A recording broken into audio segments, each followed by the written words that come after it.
৩,০০০ ton ইলিশ দিচ্ছে ইন্ডিয়াকে। এটা নিয়ে তর্ক বিতর্কর শেষ নাই। তো আমি অনেক চিন্তা ভাবনা করে দেখলাম ৩,০০০ টন কেন দিচ্ছে ইলিশ ইন্ডিয়াকে।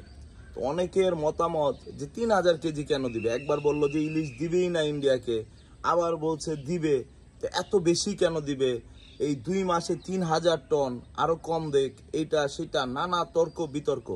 চিন্তা ভাবনা করে যেটা পেলাম, ইন্ডিয়া থেকে যেই বিদ্যুৎ নেই ওইখানে প্রায় আপনার ৮০,০০০ US ডলার বাকি আছে।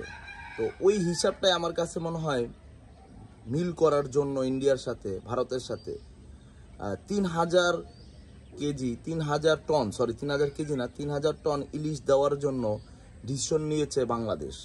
যাক, সমস্যা নাই, আমাদের বাংলাদেশে পর্যাপ্ত পরিমাণ ইলিশ হয়, এটা তারা দেখ, আমাদের কোনো সমস্যা নাই, আলহামদুলিল্লাহ। আর বাংলাদেশের পদ্মার ইলিশের মতন স্বাদ অন্য কোনো দেশের ইলিশে নাই। এটা একদম আলহামদুলিল্লাহ আল্লাহর একটা নেয়ামত। এখানে বাঙালি আছে, তারা পছন্দ করে, তাদেরকে দেখ, তাদেরও এটা একটা হক আছে। আমাদের বাংলাদেশে এত ইলিশ হয়, তো আমার কথা হলো যে বাংলাদেশের মানুষকে কিভাবে কম দামে ইলিশ খাওয়ানো যায়। 1 কেজি ইলিশের দাম 1600, 1700, 1800 টাকা, 600 থেকে 700 টাকা হলে আমার হিসাবে 1 কেজি ইলিশ ঠিক আছে।